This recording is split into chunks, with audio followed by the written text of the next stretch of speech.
At midnight, someone fired 2 shots through the wall of an ordinary house. The target never even saw the killer. By the time the parents walked into 16-year-old Emma Walker's room the next morning, it was already too late. It seemed as though the shooter knew exactly where she slept. But the most chilling part began when detectives discovered that strange events had unfolded around the house just hours before her death, and that Emma herself had been desperately trying to remove one person from her life. So, who was standing in the darkness that night, and why did this case shock the entire country? This is the story of Emma Walker. Friends, let me interrupt for just a minute. I'm really curious where my audience is from, so I'd love for you to tell me what city you're watching this video from and what time it is there right now. Thanks for watching, leave it in the comments, and I'll keep going. Central High School, Knoxville, Tennessee. The football stadium lights up, and the atmosphere is electric as everyone gathers to cheer on the hometown team, the Bobcats. The marching band and the cheerleaders keep the crowd energized, filling the stands with excitement and school spirit. Some people say life at the school revolves around football, and that community pride is strongest when the team takes the field. In the fall of 2014, a new cheerleader joined the squad, 14-year-old Emma Walker. That year, she was the only freshman who made the team. She was described as passionate, cheerful, and full of life, with an infectious smile. Emma devoted herself completely to cheerleading and took it very seriously. She absolutely loved being part of it. She was kind, caring, and an excellent student. One day, she dreamed of becoming a neonatal nurse, caring for sick or premature babies. One evening, while Emma was cheering at a game, she caught the attention of Central High wide receiver William Riley Gall, whom everyone called Riley. He spotted her from the sidelines, and there was an instant mutual attraction.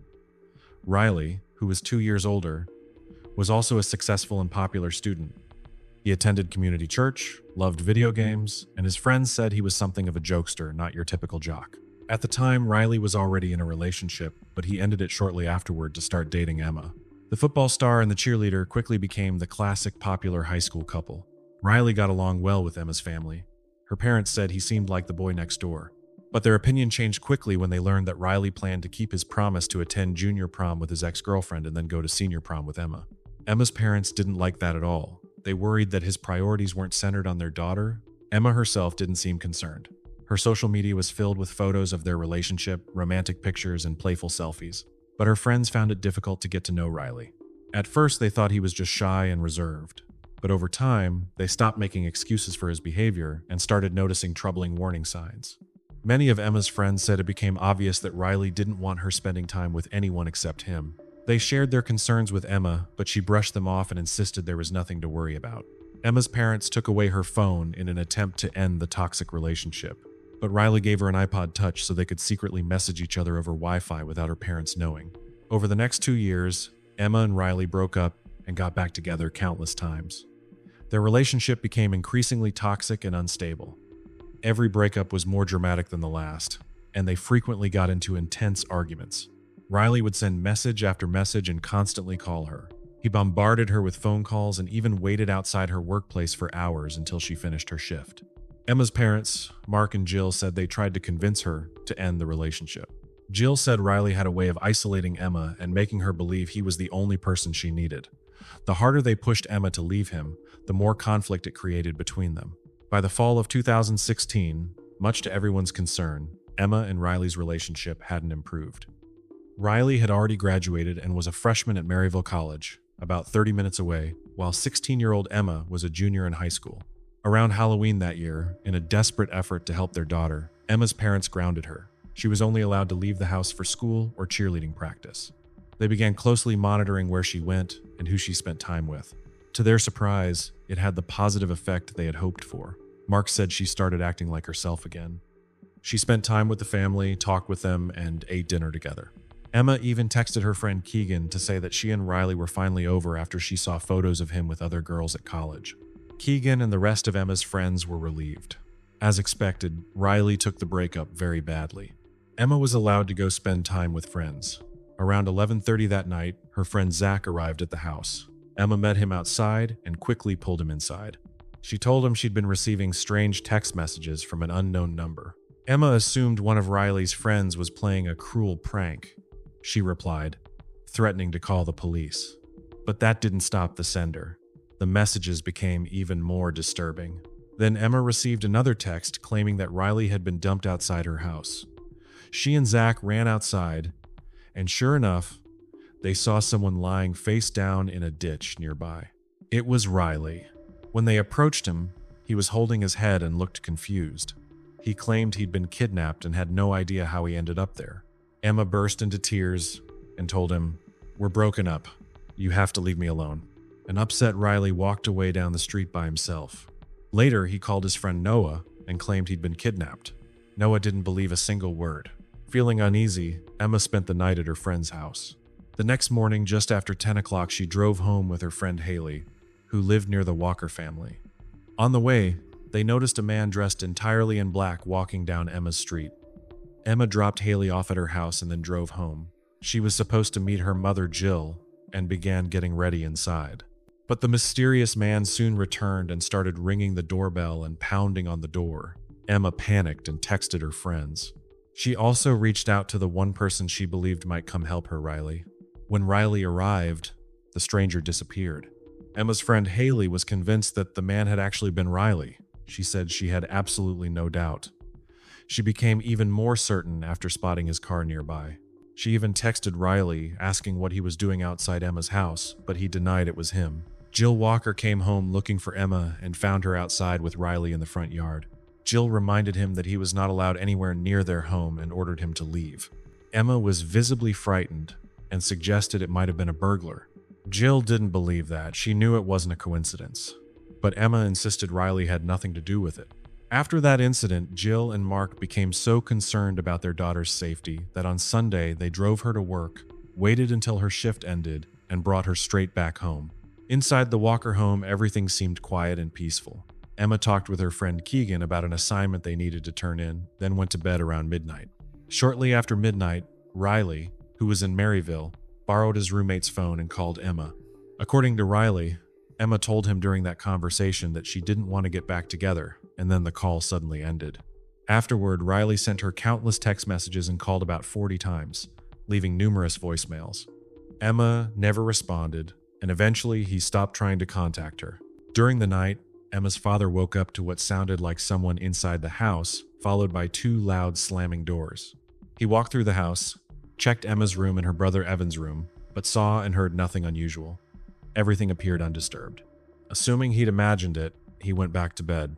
Around 6 o'clock that morning, Jill went into Emma's room to wake her up for school. She called her daughter's name, but Emma didn't respond. Jill reached out and touched her leg. There was no reaction. When Jill looked at Emma's face, she immediately knew she needed to call an ambulance. Emma was pale, and her lips had turned blue. Jill checked for a pulse but couldn't feel one. Where is your emergency?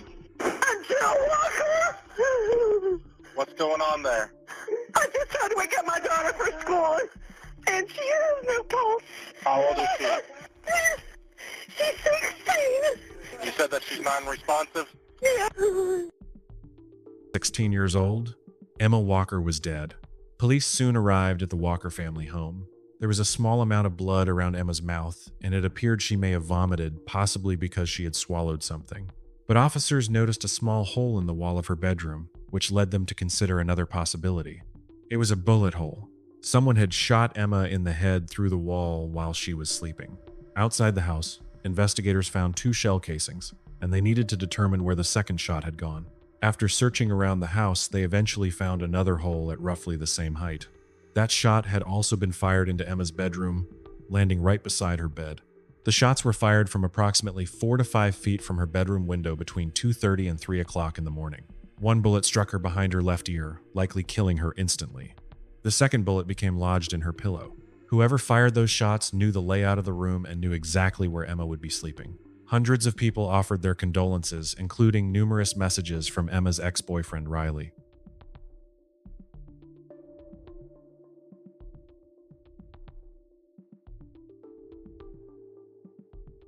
A candlelight vigil was held at Central High, and during that week's football game, Emma's fellow cheerleaders released balloons in her memory. As police interviewed Emma Walker's friends and family, one name came up over and over again: Riley Gall. Some of Riley's friends became concerned about him after Emma's death. They told detectives about a secret Riley shared the day after he claimed he'd been kidnapped. Riley said he feared for his own life and had taken his grandfather's handgun for protection. He even showed the gun to his friend Alex. Another friend, Noah, told detectives that Riley had asked him how to wipe fingerprints off a handgun, supposedly for his roommate. The day before Emma was shot, Riley's grandfather reported that same gun missing. Riley asked Noah and Alex to help him get rid of the handgun by throwing it into the Tennessee River because he feared it could somehow implicate him, even though he insisted he had nothing to do with Emma's death. Detectives brought Riley in for questioning.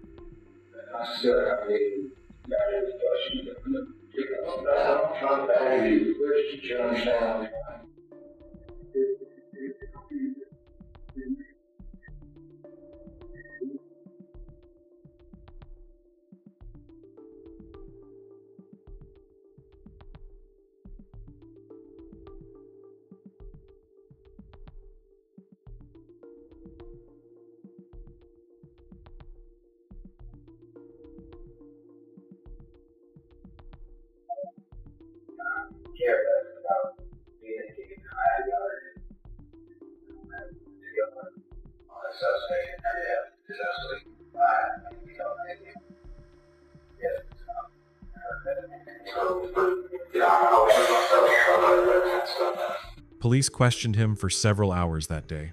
The more Riley talked, the more inconsistencies appeared in his story. He acted evasive and detached, and the way he spoke about Emma was completely different from what he'd said before. He referred to her simply as that girl and wouldn't even say her name. Detectives noted that Riley showed no emotion and seemed emotionally disconnected. His entire story sounded overly rehearsed. The girl, she texted me. Which girl? The one that passed away. Okay. What's her name? Emma. Even though Riley stuck to his version of events and insisted he had been in Maryville at the time of the murder, that story began falling apart under the weight of the evidence. He sounded confident, but nothing backed up his claims. When investigators turned to objective data, the picture changed dramatically. The analysis of Riley's cell phone became one of the key moments in the investigation. Unlike people, digital evidence can't be persuaded or intimidated into silence. The records showed that around 12:30 in the morning, he was traveling on the highway from Maryville toward Knoxville, meaning he had left the place where he claimed to have been. The route appeared deliberate, not random. Even more troubling were the records collected later. Around 3:45 that morning, Riley's phone was near Emma's house. That contradicted his account while also overlapping with the timeline of the murder. Emma had been killed between 2:30 and 3 o'clock. The difference in timing did nothing to reduce suspicion. If anything, it reinforced the impression that his movements were part of a sequence of actions that could no longer be explained away as coincidence. Investigators questioned him about the handgun and about the information Noah and Alex had provided. These were direct questions that demanded clear answers. But Riley denied everything. He insisted those conversations had never happened. His position never changed. He rejected every connection and every detail that could undermine his version of events. But as more evidence surfaced, that version became increasingly difficult to believe. The growing gap between Riley's words and the evidence became impossible to ignore. If I told you someone told us that they saw you with a gun, what would you think about that? I would wonder who said that and where they saw me with the gun. Alex McCarty said that you showed him a handgun. Where is the gun? I do not know. You understand, though, for us, Alex has no reason to lie about something like that.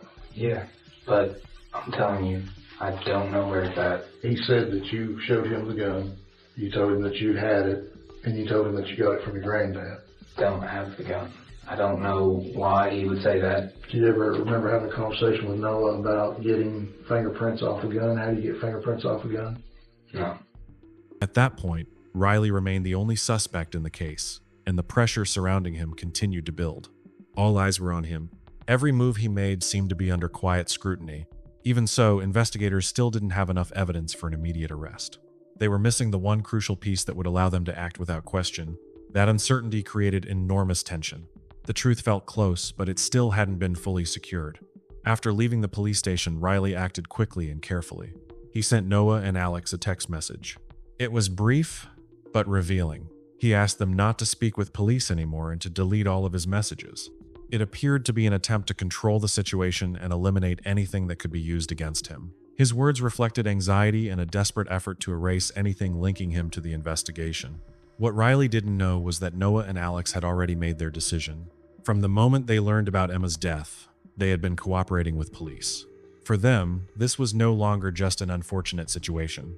It had become a matter of principle and justice. They wanted to help investigators, knowing they might play a critical role, especially in finding the murder weapon the missing piece investigators needed. At first, police hesitated. The officers understood the risks and didn't try to hide them. They warned the young men about the possible consequences and the danger they could face at any moment. This wasn't just procedure. It was a realistic assessment of the situation. But despite every warning, Noah and Alex remained determined. They made their decision and never backed down, knowing their actions could become the turning point in a case that had already gone far too far. Together with police, they developed a plan. It was precise, calculated, and designed to expose Riley's lies. Every step was discussed in detail. There was no room for mistakes. Noah and Alex agreed to cooperate, fully aware of the risks and responsibility. Their role was to help Riley dispose of his grandfather's handgun by throwing it into the Tennessee River while secretly becoming the key part of the operation. The plan sounded simple on the surface. In reality, everything depended on perfect timing. Police would wait nearby, watching without intervening until the final moment. The signal would be one short code word. As soon as Riley pulled out the gun, Noah and Alex would send it. That moment would confirm his intentions and give officers grounds to move in immediately. Every detail mattered: the timing, the location, even the tone of their conversations. One mistake could ruin everything or put the two young men in danger. The tension was constant, almost physical. They knew they were beside someone already connected to violence, and every second had the potential to change everything. The officers prepared them as thoroughly as possible. Noah and Alex were equipped with recording devices and body cameras to capture every word, every movement, and every pause. That marked the beginning of a complicated undercover operation in which everything depended on precise coordination and steady nerves. This was no longer just helping investigators. It had become a carefully controlled operation balanced on the edge, where the truth would emerge at exactly the right moment. But I'm trusting you guys, with my life, because, this is 70 years in jail if I get convicted of something I didn't do. And are you busy right now? You gonna do anything? Because I need to do the work. They never find me. We can go on that. The smaller ledge that really looks out of the water. You know what I'm talking about. I do. Yeah. And if I throw it with enough force, I know it's terrifying. I know it is. You guys don't have to come with me if you don't want to. I'm not too bad. I just need to Christ, dude. I understand. If it's in the Tennessee River, they will never find it. I know that much. And how would I know it wasn't my grandfather's gun? His magazine had 5 shots in total when I first got it. Still has 5 shots. I actually gave him that gun. That's maybe it's 50-50. It may give them reason to say, okay, the fingerprints on this gun and this bullet don't match. Cool. But at the same time, they could have never had fingerprints in the first place and be like, oh, and this lawsuit is super long. This bullet fits in this magazine fits in this gun. After that, the three of them headed toward the river. The drive seemed hurried, but carefully planned. Inside the car, an uneasy silence filled the air. Everyone understood that what they were doing carried serious consequences. With them was the handgun, the same one Riley had previously hidden at his stepfather's house, keeping it out of sight. That detail made the situation even more disturbing. The weapon hadn't appeared by chance. It had already been hidden before, as though it were part of something much larger that was only now coming to light. Now they were trying to get rid of it like a dangerous burden that could reveal the truth. The drive to the river became more than a trip. It became an attempt to erase the evidence. Every passing minute brought them closer to the moment when the handgun could disappear beneath the water, taking crucial answers with it. But that attempt didn't go unnoticed, and that changed everything that followed. Success? It's a bag of trash. I just threw it in there. I don't know what's in there. I just want to throw it and be done. Oh my god. What? This is a real gun. When they arrived, the tension reached its peak. The air felt heavy. Every movement seemed deliberate. Riley pulled out the handgun, and the gesture didn't appear impulsive. It looked intentional. He was preparing to throw it into the water, destroy a crucial piece of evidence, and erase the traces that could permanently connect him to what had happened. At that moment, everything could have gone very differently. Just a few more seconds and the weapon might have disappeared forever, along with part of the truth. But it didn't. Thanks to Noah and Alex, police were already waiting. They moved in immediately, leaving Riley no opportunity to flee or destroy the evidence. Everything unfolded in an instant. An intention became an intervention. That perfect timing proved decisive. What Riley had tried to hide remained intact and became yet another piece of a case rapidly moving toward the truth. Everybody put your hands out of the vehicle now! What the? Oh my God, These hands! What the? Lift your hands! What the? Leave your hands out of the vehicle! Oh, Step out of the vehicle! Just 48 hours after Emma was found, the case took a dramatic turn. What had recently been a painful mystery was beginning to come into focus. The investigation moved quickly, reconstructing the events step by step. Just 2 days after the tragedy, Emma's killer was in handcuffs. It was the turning point. The mounting tension gave way to cold certainty. Riley Gall was charged with the murder of Emma Walker.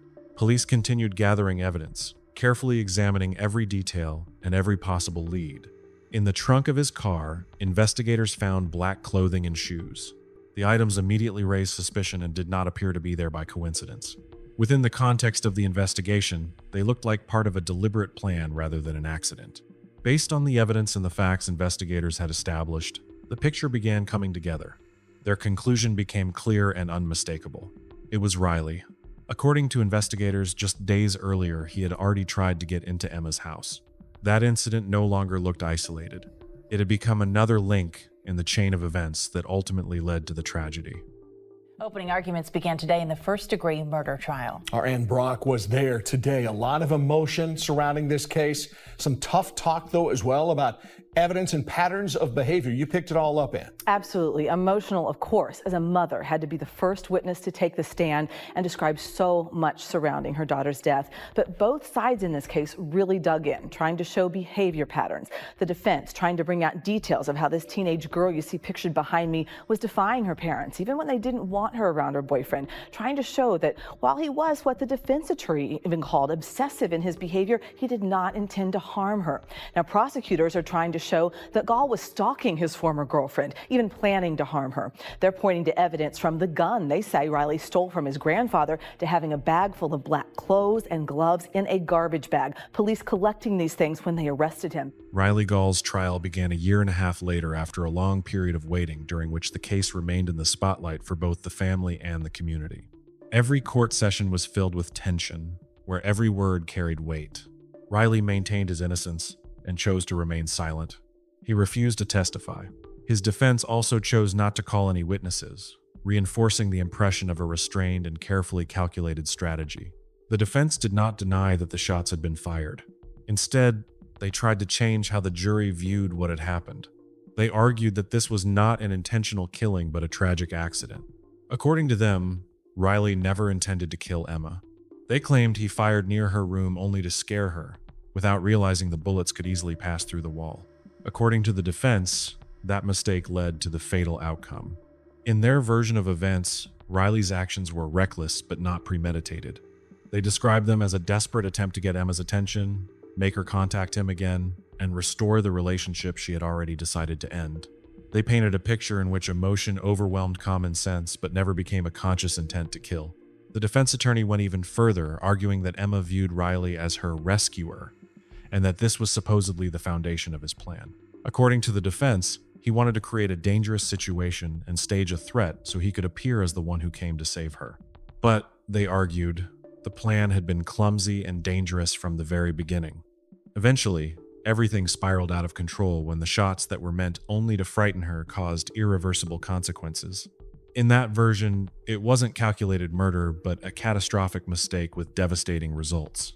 Ultimately, the defense asked the jury that if they found Riley guilty, they should convict him of reckless homicide rather than intentional murder. They argued that such a verdict would better reflect the circumstances of the case and would carry a far lighter sentence. It was the final focus of their strategy not to change the fact of the tragedy, but to change its legal meaning. So, submit to you that after you've heard all the evidence, and as I told you in the very beginning of this trial, you will hear some bizarre, reckless conduct regarding my teenage client. That everything that they say about premeditation to kill Emma Walker is consistent with him trying to scare her. Because if you scare her, maybe she'll come have contact with you, and therefore you can try to rehabilitate your relationship. I'm not saying it's logical. Do not think that I submit to you that there's any logic in any of this, because it's not logical. None of it is. But it is consistent with the facts as we know them from the witnesses. It's consistent with the facts as we know them from the 18th. And it's consistent with how Emma reached out to him on the 9th, asked him to rescue her. From the very beginning, prosecutors presented a clear and consistent version of events. In their view, everything pointed to an intentional murder, not an accident or an unfortunate coincidence, but actions driven by emotions that had spun out of control. They emphasized that the motive was obvious and revealed itself through Riley's own behavior. According to the prosecution, the driving force was anger, a deep anger that had built over time. That anger stemmed from Emma making it absolutely clear that she did not want to get back together. Her decision was final. Prosecutors argued that this became the moment after which everything rapidly escalated. They stressed that this wasn't a sudden burst of emotion in a single moment. Instead, it was a sequence of actions, emotions, and decisions that steadily led to the tragic ending. According to the prosecution, that chain of events proved the jury was not looking at an accident, but at a deliberate, intentional murder. But she was their light. And they're blessed that they got 16 years with her. And they can look at it that way and live the rest of their lives knowing at least we got that. But they'll always be muted. You could sense that from them when they took the stand. Each one of them has suffered a loss at the hands of him. This guy, his personal responsibility, his actions, everything that he did, caused them to suffer, and every person in here who she touched in their lives will never be the same again because of him and his selfishness and his lies and his possessiveness and his manipulation and his obsessiveness of Emma Walker. She's creating this fictitious, this bogus kidnapping story to upset her. When you think about the fact that 3 o'clock in the morning, dressed in black, he's standing outside a 16-year-old girl's bedroom, and you think of all the places he could have placed that shot. All the things that he could have done. Shoot up into the air, shoot him through the window, anywhere, but where you shot. Shot placement shows you an intent to kill. Mr. Gilner, has the jury reached a verdict? Yes, sir, we have. Can you please stand? Mr. Dahl, please stand. Mr. Gilner, in count 1, the first defined offense charging the defendant with first-degree murder, did the jury reach a verdict? Yes, we did. What is your verdict? Guilty. And for the lesser included offense of stalking, did the jury reach a verdict? We did. What is your verdict? Guilty. After hearing all the testimony, reviewing the evidence, and considering both sides' arguments, the jury reached its final and unmistakable decision. Following closed-door deliberations, they returned to the courtroom, where the tension was almost tangible.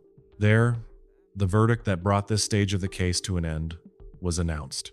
William Riley Gall was found guilty of the first-degree murder of Emma Walker, the most serious charge, requiring intent and premeditation.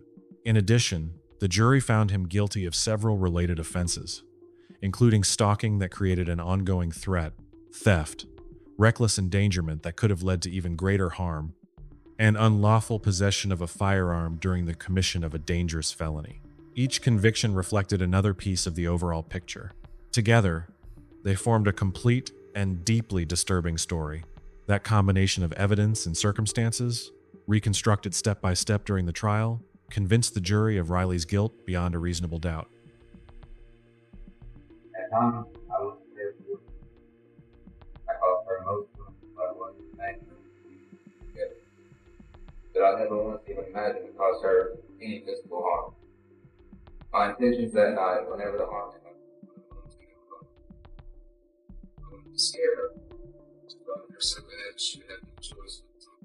In the state of Tennessee, a conviction for first-degree murder automatically carries a life sentence. Riley Gall received exactly that sentence, with the possibility of parole only after 51 years. By then, he will already be in his 70s. In 2021, Riley sought a new trial, arguing that the evidence was insufficient to support his conviction. The court rejected his request, and his attorneys continued fighting through the appeals process. Emma should have graduated from high school in 2018, but her family accepted her diploma in her place.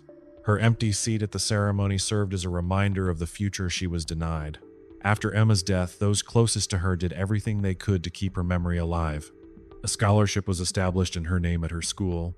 Her family opened a dog park.